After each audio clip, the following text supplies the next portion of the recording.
स्वागत है आपका पार्ट 2 में। और अभी तक हमने पढ़ा पालमपुर। तो चलिए आगे का पढ़ते हैं। तो यहाँ पे हमें कहा गया है कि you have seen that one way of increasing production from the same land is by multiple cropping. जैसे कि हमने पहले भी देखा था कि मल्टीपल क्रॉपिंग करके एक जगह पे डिफरेंट क्रॉप ग्रो कर सकते हैं, तो उसे हम क्या कहते हैं? मल्टीपल क्रॉपिंग कहते हैं। तो मल्टीपल क्रॉपिंग के अलावा क्या है, चलिए वो देखते हैं। The other way is to use modern farming methods. तो एक तो हो गया हमारा मल्टीपल क्रॉपिंग से ग्रो करना और दूसरा है हमारा मॉडर्न फार्मिंग मेथड्स। तो चलिए देखते हैं आगे का पार्ट। तो मॉडर्न फार्मिंग मेथड्स जो हम करते हैं वो किसके लिए करते हैं? For higher yield. Higher yield, yield मतलब जो हम उगाते हैं उसका टोटल आउटकम, उसे हम इल्ड कहते हैं। Yield is measured as crop production on a given piece of land during a single season। तो yield को हम कैसे मेजर करते हैं वो बताया गया है कि जो खेती का आउटकम बन के आता है उसे हम मेजर करते हैं एक लैंड में, गिवन पीस ऑफ लैंड में कितना सारा अमाउंट में yield टोटल आउटकम आया, उसे हम कहेंगे yield। तो उसे मेजर करने के लिए हमें क्या करना पड़ेगा? एक ही सीजन मतलब सेम सीजन, जैसे अभी बरसात का मौसम हो रहा है तो बरसात के मौसम में जो क्रॉप हमने उगाया है उसका जो टोटल आउटकम मतलब यील्ड आएगा, उससे उसी गिवन लैंड के ऊपर जितना हमारा प्रॉफिटेबल क्रॉप ग्रो हुआ उसे हम कहेंगे यील्ड।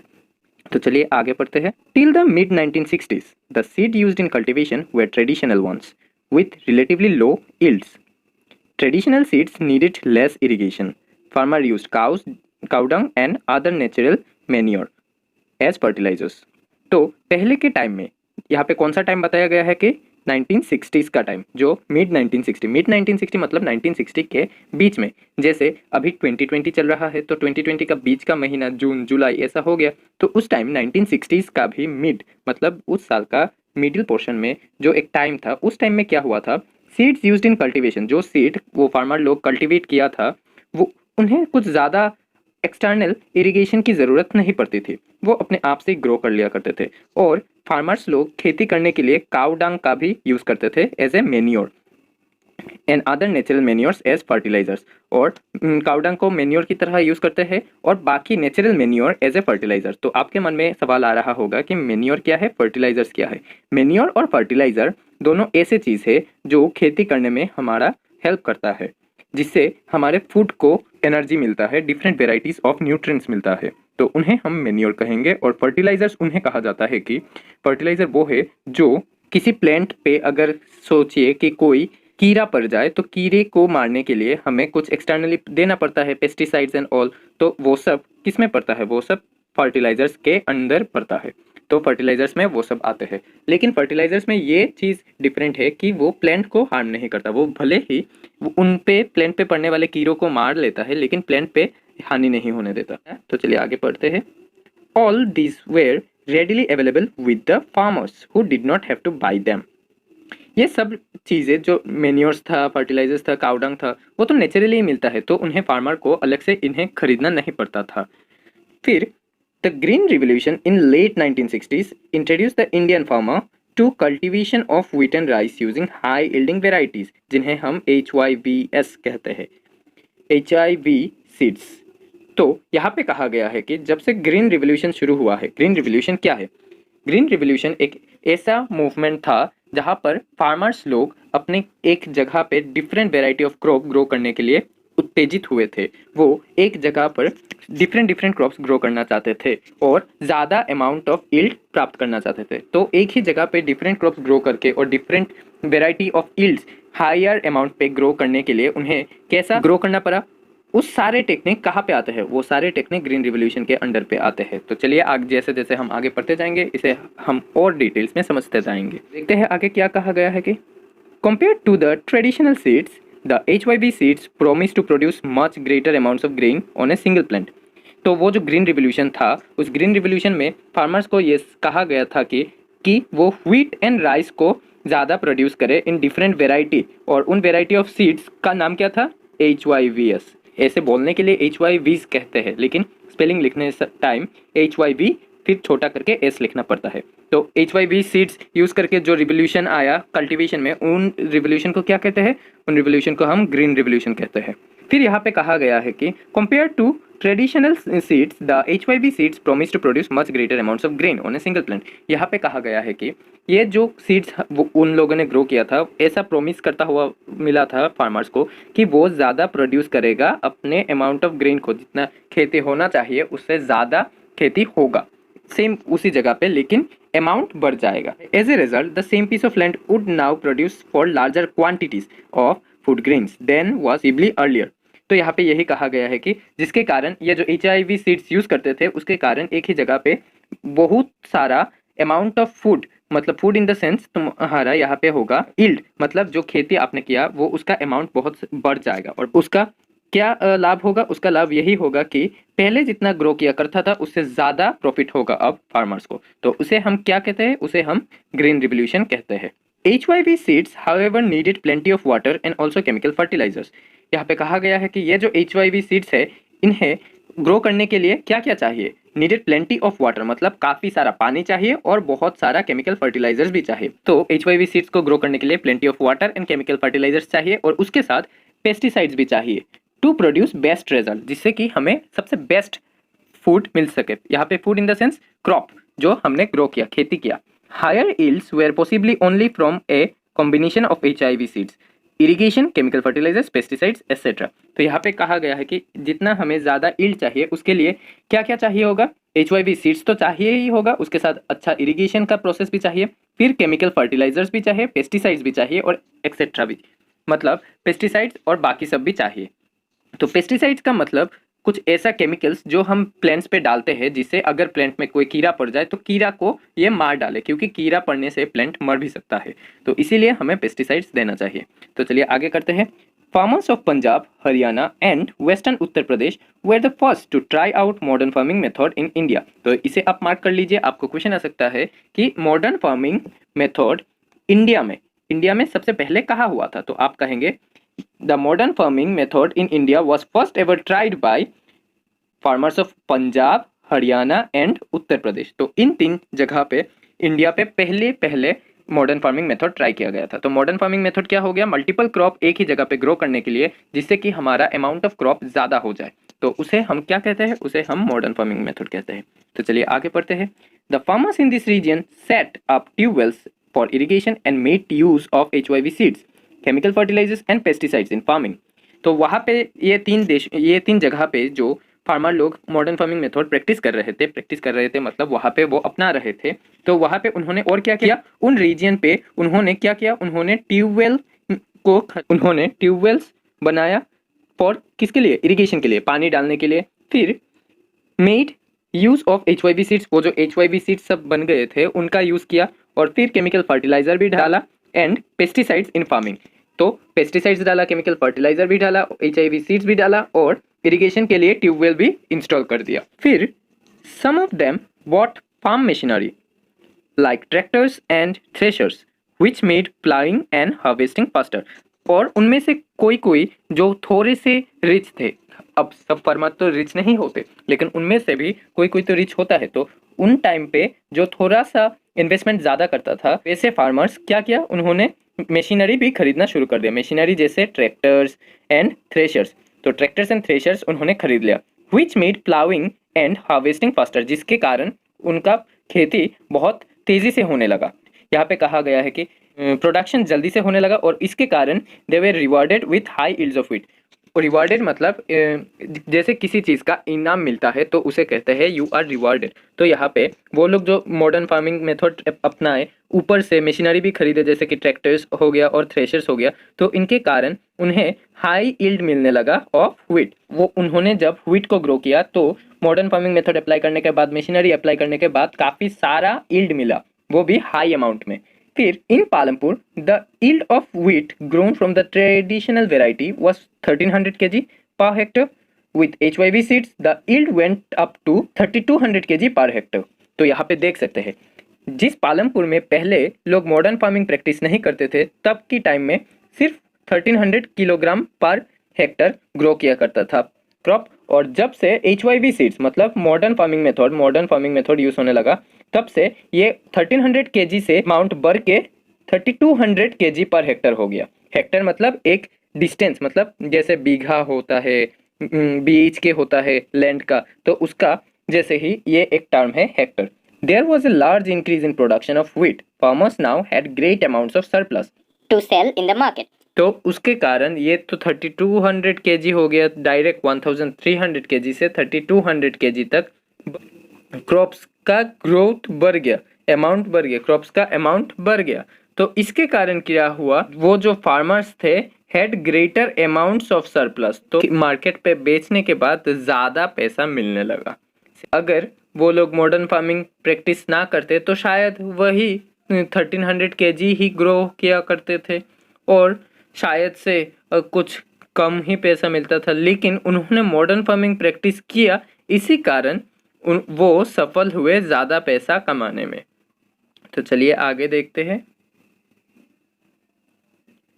यहाँ पे एनसीईआरटी हमें फिर से क्वेश्चन कर रहा है, will the land sustain. Sustain मतलब किसी भी चीज़ को जब हम किसी एक्सटर्नल चीज़ से गुजारते हैं तो क्या ये उसके साथ मिल जाता है या वो ख़राब हो जाता है, तो उसे हम सस्टेनेबिलिटी कहते हैं। तो यहाँ पे कहा गया कि ये जो हम काम कर रहे हैं लैंड के ऊपर, मॉडर्न फार्मिंग, ट्रैक्टर्स, तो इससे क्या लैंड सस्टेन कर पाएगा। तो चलिए देखते हैं। Land being a natural resource, it is necessary to carefully use it. Scientific reports indicate that the modern farming methods have overused the natural resource base. यहाँ पे कहा गया है कि नेचुरल रिसोर्स जो होते हैं उन्हें हमें बहुत केयरफुली यूज़ करना चाहिए, क्योंकि वो हमें नेचर से मिलता है और हमें अपने नेचर को हार्म नहीं करना चाहिए। लेकिन साइंटिफिक रिपोर्ट्स के मुताबिक ये देखा गया है कि मॉडर्न फार्मिंग मेथड जो है have over use the natural resource base. ये जो मेथड हम यूज़ करते हैं वो कुछ ज़्यादा ही यूज़ हो गया नेचुरल रिसोर्स के ऊपर। In many areas green revolution is associated with loss of soil fertility due to increase use of chemical fertilizers. तो यहाँ पे कहा गया है कि ये जो इतना सा अमाउंट में हम एक्टिविटी कर रहे हैं लैंड के ऊपर, इसके कारण ग्रीन रिवोल्यूशन जो है, यही तो ग्रीन रिवोल्यूशन है, modern farming techniques, multiple cropping, तो ग्रीन रिवोल्यूशन तो यही है। तो इन ग्रीन रिवोल्यूशन के कारण HYV सीड्स यूज़ करने के कारण ये देखा गया है कि सॉइल की जो फर्टिलिटी है, फर्टिलिटी मतलब जैसे कि नदी के तट पर जो मिट्टी होती है वहाँ पे खेती बहुत अच्छा होता है, तो मतलब वो लैंड हम कहेंगे कि दैट लैंड इज़ फर्टाइल, तो उसे हम फर्टिलिटी कहेंगे।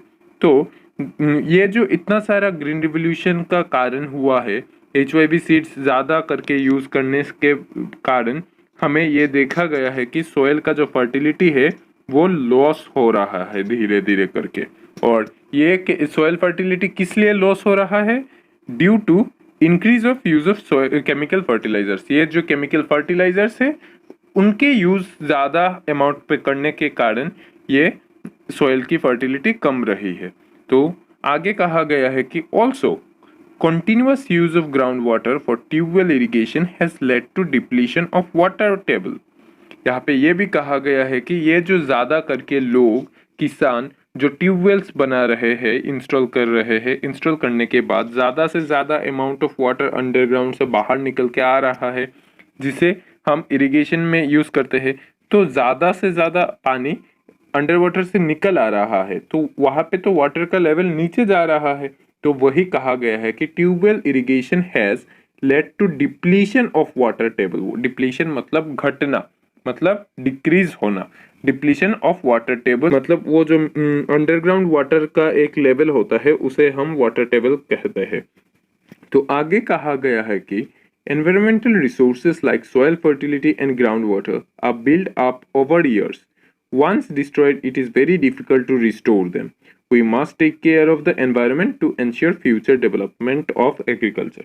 यहाँ पे कहा गया है कि ये जो हम ग्राउंड वाटर हो गया या फिर सॉइल का फर्टिलिटी हो गया, ये एक दिन में नहीं बनता। They are build over many thousand years, क्योंकि सॉइल का फर्टिलिटी एक दिन में फिर से फर्टाइल नहीं हो जाएगा। एक सॉइल है जिस पे हम कंटिन्यूअस मल्टीपल क्रॉपिंग करते गए और केमिकल्स यूज करते गए, तो उस पे बहुत हावी होगा ये, उसका केमिकल जो फर्टिलिटी है, सॉइल का जो फर्टिलिटी है वो घट जाएगा।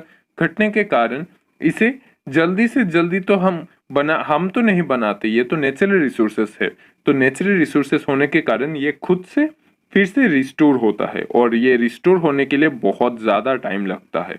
तो इसीलिए हमें कहा गया है कि it is very difficult to restore them. इसीलिए कहा गया है कि इस एनवायरनमेंट की हम टेक केयर करना ज़रूरी है, जिससे हमारा एग्रीकल्चर की डेवलपमेंट हो सके इन फ्यूचर। तो यहाँ पे हमें एनसीईआरटी फिर से क्वेश्चन कर रहा है कि how is land distributed between the farmers of Palampur. जैसे कि यहाँ पे आप ऊपर देख सकते हो, कोई भी आप पेडी ग्राउंड में जाने के बाद आप देख सकते हो कि उस खेत में बहुत सारे ऐसे बॉक्स बॉक्स करके डिफरेंट डिफरेंट सेक्टर्स हो जाता है। तो देख रहे हो ये सारे बॉक्स बॉक्स है, कोई बड़ा है, कोई काफी छोटा है, कोई उससे भी छोटा है, या फिर कोई डिफरेंट एक ही जगह पे डिफरेंट कर रहा है। ये एक जगह पे डिफरेंट को क्या कहते हैं, इस एक जगह पे डिफरेंट को क्या कहते हैं, इसे कहते हैं हम मल्टीपल क्रॉपिंग। तो ये आपने देख लिया। तो ये जो डिफरेंट डिफरेंट सेक्टर्स है, ये कैसे डिफरेंट फार्मर्स को डिवाइड किया जाता है पालमपुर में, ये पूछा गया है हमें एनसीईआरटी की तरफ से।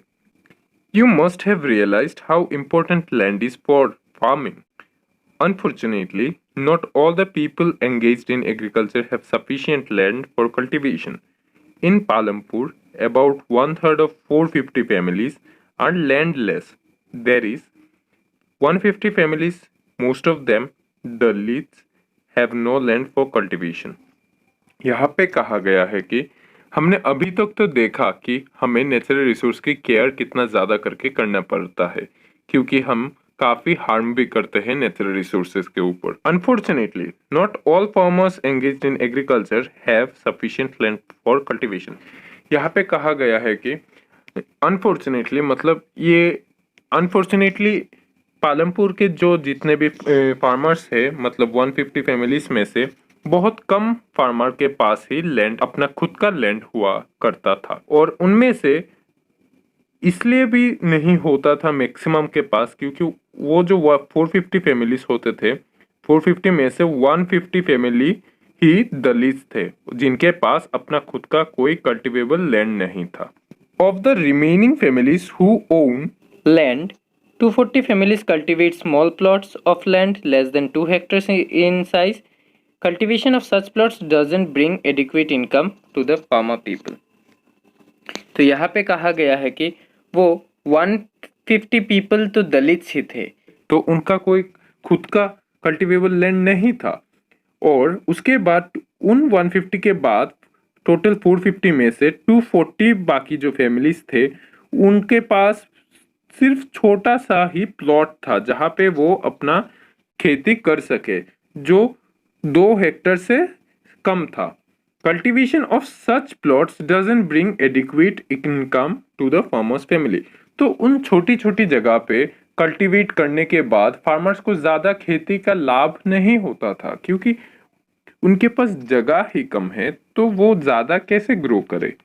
तो इससे उनको एडिक्वेट इनकम, एडिक्वेट मतलब सफिशिएंट इनकम नहीं होता था। फिर हमें कहा गया है कि you can see the larger number of small plots scattered around the village in the picture. तो इस पिक्चर में से हम देख सकते हैं कि बहुत सारी जगह पे छोटा छोटा प्लॉट ज़्यादा है बड़े बड़े प्लॉट्स के मुताबिक। तो वही कहा गया है कि maximum of the farmers didn't have the big size farming plot, जहाँ पे वो प्लॉट पे ग्रो कर सके different crops in higher amount. तो उसके कारण उन्हें ज़्यादा एडिक्वेट अमाउंट ऑफ मनी नहीं मिलता था। These are cultivated by small farmers. On the other hand, more than half of the area of the village is covered by plots that are quite large in size. तो यहाँ पे कहा गया है कि ये जो छोटे छोटे प्लॉट्स है वो किसके थे, वो स्मॉल फार्मर्स के हुआ करते थे, पे वो अपना छोटा खेती करते थे। और कहा गया है कि ऑन द अदर हैंड, ये तो छोटे फार्मर्स के हुआ करते थे प्लॉट्स। फिर बाकी जो जितना भी एरिया था was covered by plots that are quite large in size, और उन छोटे छोटे के अलावा बाकी जो भी था वो काफी बड़े बड़े हुआ करते थे। इन Palampur There are 60 families of medium and large farmers who cultivate more than 2 hectares of land. A few of the large farmers have land extending over 10 hectares or more. यहाँ पे ये भी कहा गया है कि वो जो छोटे छोटे फार्मर्स थे उनका तो छोटा छोटा ही प्लॉट हुआ करता था जहाँ पे वो ग्रो किया करते हैं अपना क्रॉप्स को। पर यहाँ पे ये भी कहा गया है कि पूरे गांव में जितना भी था उनमें से 60 फैमिलीज में ही मीडियम और लार्ज फार्मर्स हुआ करते थे। उन 60 फैमिलीज के बीच जो मीडियम हुआ करते थे उनके पास 2 हेक्टेयर से ज़्यादा लैंड हुआ करता था, और जो काफ़ी ज़्यादा हाई अमाउंट में ग्रो करते थे वो तो कभी कभी 10 हेक्टेयर से भी ज़्यादा पे ग्रो करते हैं क्योंकि उनके पास ज़्यादा लैंड है, तो उनका इनकम भी ज़्यादा होगा as compare to small peasants, small farmers who grew crop in small plots. तो चलिए आगे देखते हैं। तो आगे हमें एनसीईआरटी ये भी पूछता है कि who will provide the labour, कि ये जो खेती बाड़ी होगा इनमें लेबर भी तो चाहिए जो काम कर सके। अगर लेबर ही ना हो तो काम कौन करेगा, तो इन्हें हमें लेबर कहते हैं। तो इस लेबर को कौन प्रोवाइड करेगा, तो चलिए देखते हैं। After land labour is next necessary factor for production. जैसा कि हम जानते हैं फैक्टर्स ऑफ प्रोडक्शन में लैंड के बाद सबसे ज़्यादा इम्पोर्टेंट नेसेसरी होता है प्रोडक्शन के लिए, वो है लेबर। तो लेबर सबसे ज़्यादा नेसेसरी है लैंड के बाद। तो वो लेबर हमें कौन प्रोवाइड करेगा। Farming requires a great deal of hard work. Small farmers along with their family cultivate their own field. यहाँ पे कहा गया है कि जो छोटे छोटे प्लॉट्स हुआ करते थे छोटे छोटे फार्मर के, अब उनके पास तो ज़्यादा पैसा नहीं आता था क्योंकि वो ज़्यादा क्रॉप्स ग्रो नहीं कर पाते थे, और ज़्यादा क्रॉप्स ग्रो ना करने के कारण वो उन्हें ज़्यादा पैसा भी नहीं मिलता था। तो अगर वो छोटे छोटे प्लॉट के लिए डिफरेंट लोगों को हायर कर ले काम करने के लिए, तो वो उन्हें क्या पैसा देगा और खुद क्या पैसा कमाएगा, तो नहीं कर सकते थे। तो इसी कारण वो लोग क्या करते थे, वो खुद से ही अपने फैमिली मेंबर्स के साथ मिलकर इरिगेट और कल्टीवेट करते थे, कल्टीवेट देयर ओन फील्ड्स। फिर जो उनसे ज़्यादा मतलब कि मीडियम और हायर लेवल के फार्मर हुआ करते थे वो क्या करते थे, वो हायर कर लेते थे फार्म लेबरर्स को, जिससे वो अपने खेतों पर उनसे काम करवाए और बाद में उन्हें पैसा देते थे। आशा करता हूँ आपको इतना तक समझ में आ गया है। समझ में नहीं आया चिंता मत करो यार, मैं हूं ना। अगर आपका जो भी डाउट है तो नीचे कमेंट कर दीजिए, और अगर अभी तक आप बने हो हमारे साथ और आपको अच्छा लग रहा है तो give it a thumbs up and subscribe the channel and share it with all your friends. तो चलिए आगे का देखते हैं। Farm labourers come either from landless families or families cultivating small plots of land. ये जो मीडियम और higher level के जो फार्मर्स हुआ करते थे वो तो हायर कर लेते थे किन्हें, फार्म लेबरर्स को हायर कर लेते थे।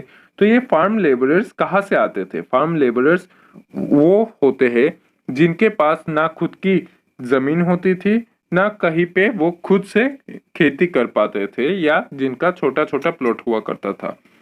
तो उनमें से जो landless families and families cultivating small plots of land, तो जो लोग छोटे छोटे खेतों पे काम किया करते थे और खेती कर सके, वो लोग ही फार्म लेबरर्स की तरह उन्हें हायर कर लिया करते थे। By whom? Medium and large farmers. Unlike farmers, farm laborers do not have a right over the crops grown on the land. यहाँ पे कहा गया है कि बाकी फार्मर्स की तरह ये जो फार्म लेबरर हुआ करते थे उनका वो जितना भी खेती हुआ करता था उनका कोई हक नहीं हुआ करता था। उनका काम सिर्फ यही था कि वो खेती करे और खेती जितना हो जाए वो फार्मर को दे दे और फार्मर सेल कर ले। Instead, they are paid wages by farmers for whom they work. Wages can be in cash or in kind of example crop. Sometimes laborers get meals also. Wages vary widely from region to region, from crop to crop, from one farm activity to another. There is a wide variety in the duration of employment.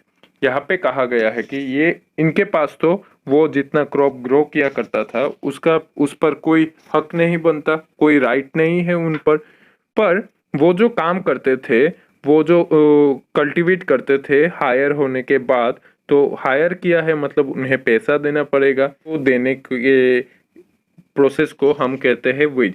वो जो पैसा उन्हें दिया जाता है उस पैसों को हम कहते हैं वेजेस। और ये वेजेस किसी भी तरह का हो सकता है, चाहे वो कैश रुपये में हो या फिर जितना खेती हुआ है खेती में से 1 kg 2 kg उन्हें दे देते हैं कि ये तुम्हारा वेज है, कि तुमने जो ये काम किया उसका वेज 1 kg चावल है, 1 kg मैदा है, ऐसा करके वेजेस दे दिया करता था।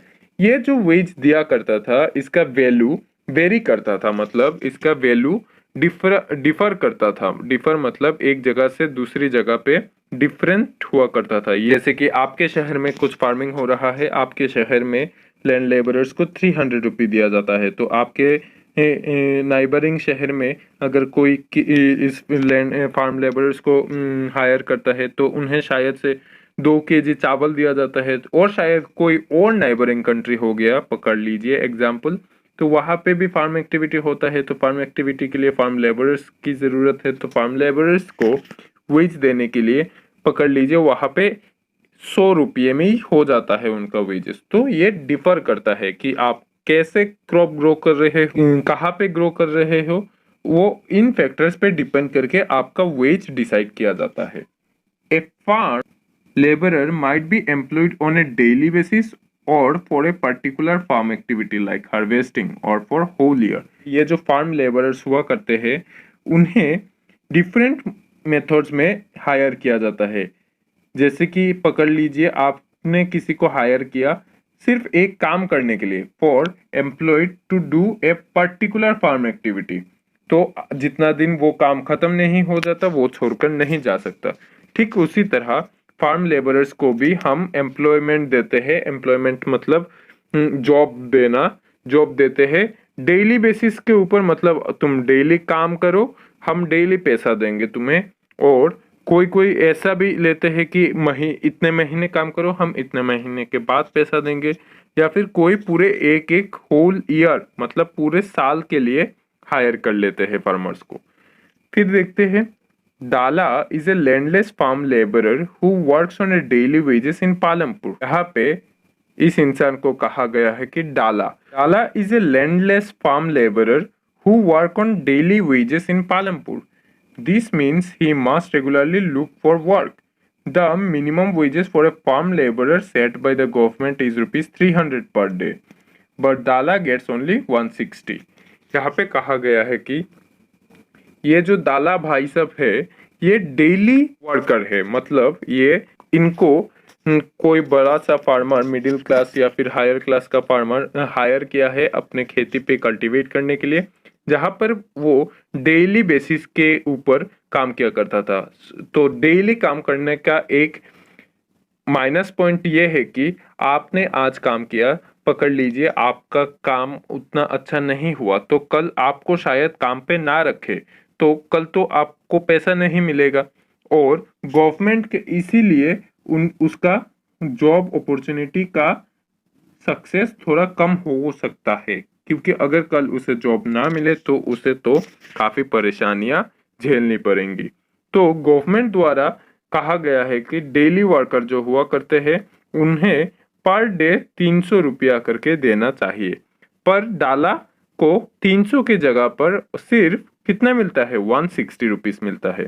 तो ये तो उसके साथ नाइंसाफी हुआ, डिस्क्रिमिनेशन हुआ। तो चलिए देखते हैं आगे क्या हुआ। There is heavy competition for work among the farm laborers in Palampur, so people agree to work for low wages.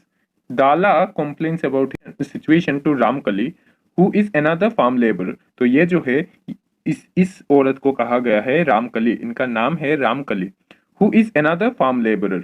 Both Dala and Ramkali are among the poorest people in the village. मतलब जो काम किया करते थे, जो labourers थे, उन पे काफ़ी कंपटीशन हुआ करता था कि कौन किससे ज़्यादा अच्छी तरह से कल्टीवेट करे, क्योंकि उन्हें कल भी काम करना पड़ेगा, क्योंकि वो डेली बेसिस पे अडॉप्ट किया गया है। तो आज अगर बुरी तरह से काम करे तो कल शायद उनका मालिक कल उन्हें ना रखे जॉब पे।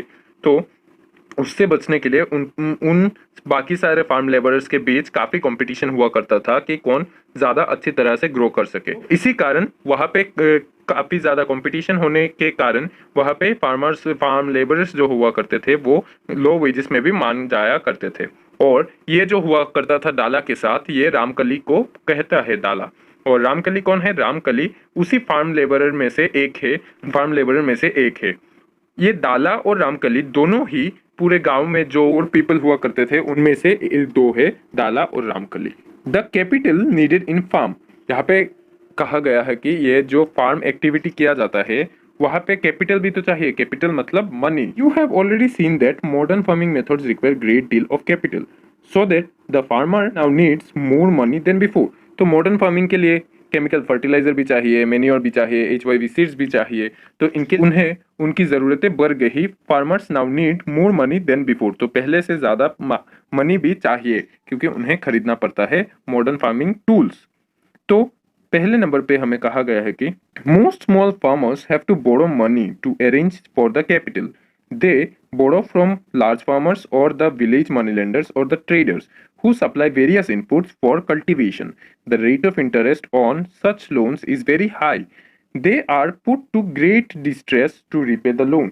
यहाँ पे कहा गया है कि जो छोटे छोटे फार्मर्स हुआ करते थे उनके पास तो खुद की जमीन नहीं हुआ करते थे जिससे कि वो कल्टीवेट कर सके, तो वो क्या करते थे, वो जो बड़े फार्मर्स हुआ करते थे उनसे थोड़ा सा मनी पैसा उधार लिया करते थे। जो उन्हें खरीदना पड़ता था, उन्हें खरीदने के लिए पैसा जुगाड़ करने के लिए वो बड़े बड़े फार्मर्स से मनी उधार ले लिया करते थे। और उधार लेने के बाद उन पे एक बोझ सा बन जाता था कि उन्हें कैसे उस जितना पैसा उन्होंने लिया उसे रीपे करे।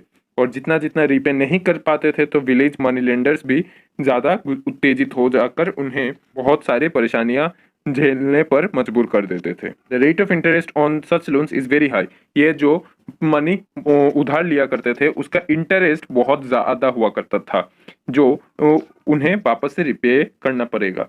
दे are put to great distress to repay the loan. यही कहा गया है कि अगर वो लोन को चुका ना सके तो काफ़ी परेशानी उन्हें झेलनी पड़ सकती है। In contrast to small farmers, the medium and large farmers have their own savings from farming. They are thus able to arrange for the capital needed. How do these farmers have their own saving? You shall find the answer in the next session. तो यहाँ पे ये कहा गया है कि वो जो स्मॉल फार्मर्स हुआ करते थे उनके पास तो अपना खुद का पैसा नहीं हुआ करता था जिससे कि वो मॉडर्न फार्मिंग प्रैक्टिस कर सके, पर वो उनसे ज़्यादा जो मीडियम और लार्ज फार्मर हुआ करते थे उनके पास पैसा हुआ करता था। कहाँ से आता था वो पैसा? क्योंकि वो सेविंग्स कर लिया करते थे, वो सेविंग्स करते थे, इसी कारण उनके पास काफ़ी सारा पैसा सेव हो जाता था। तो उन सेविंग्स से वो अपने नेक्स्ट टाइम को जो क्रॉप ग्रो करना चाहते थे उसे करने के लिए बाकी जो चीज़ें चाहिए, जो मॉडर्न फार्मिंग इक्विपमेंट्स चाहिए वो खरीद सकते थे। तो उन्हें कोई परेशानी नहीं झेलनी पड़ती थी जैसे कि छोटे फार्मर्स को झेलनी पड़ती है, और ना ही उन्हें कोई लोन लेना पड़ता है। Among the three factors of production, we found that labor is the most abundant factor of production. There are many people who are willing to work as farm laborers in the villages, whereas the opportunities of work are limited. They belong to either landless families or they are paid low wages and lead a difficult life. तो यहाँ पे कहा गया है कि ये जो ऊपर हमने पॉइंट्स देखे तो इनसे हमें ये पता चलता है कि पालमपुर जो गांव है वहाँ पे लेबर की काफ़ी कमी थी, क्योंकि हर फार्मर के पास तो अपनी खुद की ज़मीन नहीं हुआ करती थी, इसलिए वो लैंडलेस हो जाते थे और अपना खुद का प्रोडक्शन भी नहीं कर पाते थे। तो उन्हें कम दाम में ही काम करना पड़ता था और वहाँ पे काम की भी स्कैरसिटी ज़्यादा हुआ करती थी क्योंकि वहाँ पे प्रोडक्शन ज़्यादा हुआ करता था। They are paid low wages and lead to a difficult life. तो इतना तक आपको समझ में आ गया होगा, तो चलिए आगे का देखते हैं।